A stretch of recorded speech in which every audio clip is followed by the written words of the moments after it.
Hey everybody, I am just uploading some footage to the stock photography market, and I thought I'd take a little bit of time here and share with you a developing technique called a luminous range mask. So let's take a look and see what this could do for your images. I can be with you wherever, stay at home or in a foreign land. I can stay like this forever, 'cause I got the world in my hand. So I'm sure a lot of you've noticed that on Instagram there's some spectacular images, but I'll be honest with you, those images have been manipulated. Truth be told, very few images I've taken over the past 17 years I've been using a digital camera, very few of them have ever come out of the camera perfect. I would say maybe 100th of 1% of them, they all need a little bit of adjustment, and that's what we're going to be doing here. We're going to be taking a look in Lightroom at a way how we can make some neat adjustments, give you a few tricks to really make those images stand out. Let's take a look.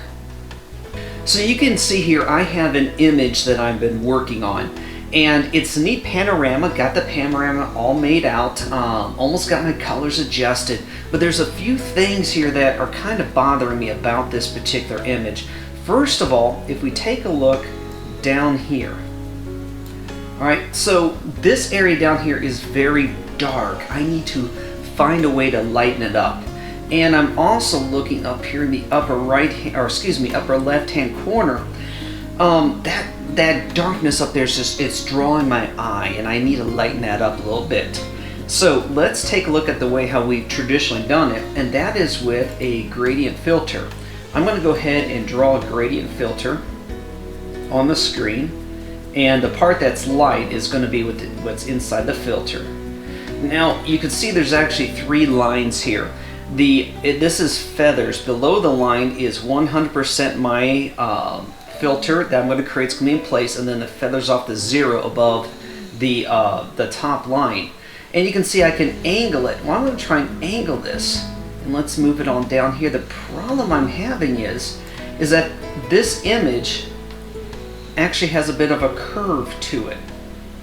A curve here, and then another one here. So it's going to be a little hard for this particular filter to actually work. Let's see what happens. I'm going to go ahead and apply what I've got here.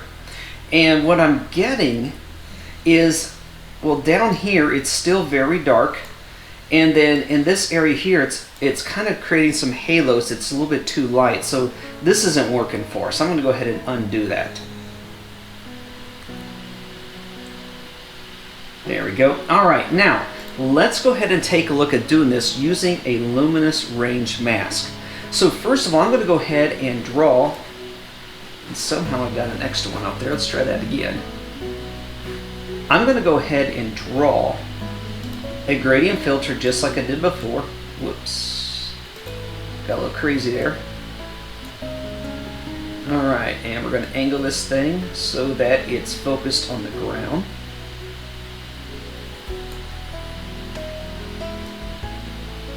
Make that feather area a little bit bigger, and oops, a little too far.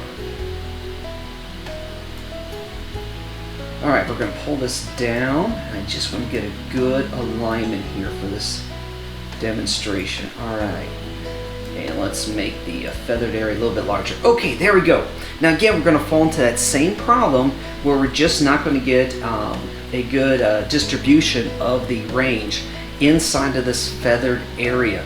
So this is what we're going to do. I'm going to scroll down here just a little bit, and I'm going to go to range mask, and I'm going to go ahead and turn it on for luminance. That means it's brightness. And then I'm going to show luminous mask. And there we go. So the part that's in red is what's going to be affected by the mask I'm about to create. I don't want to touch the sky. I only want to touch the ground.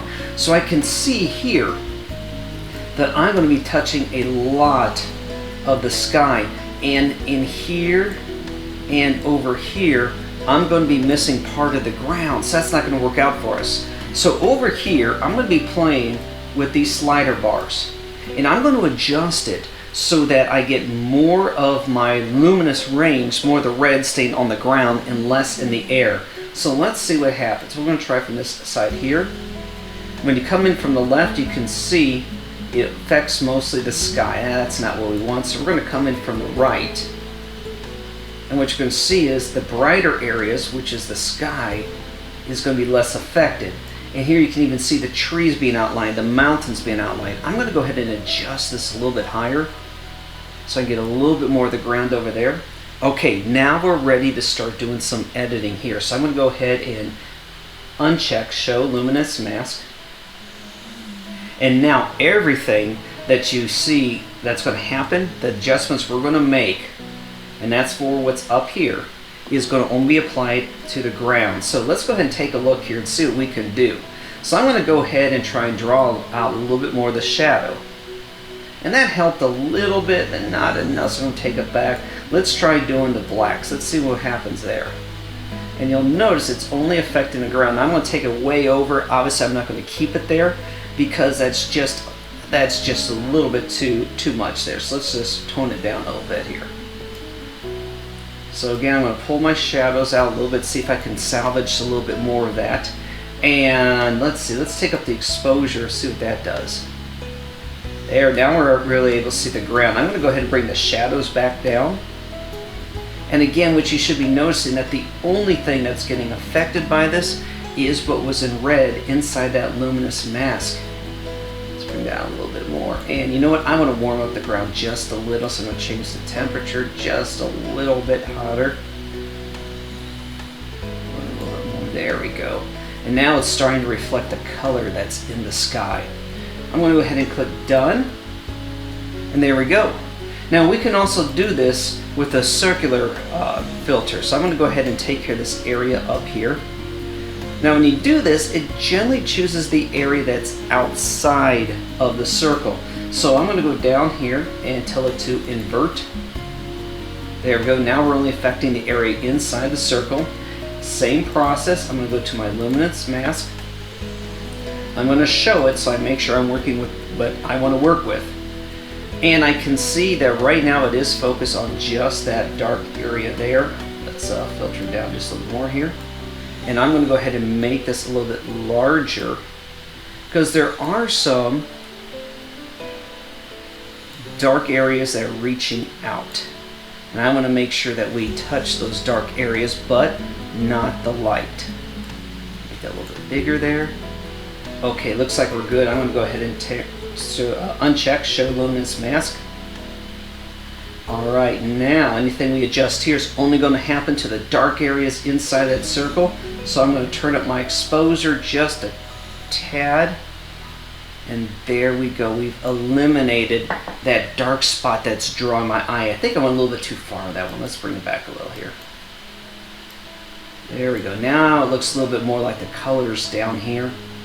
Excellent, and done.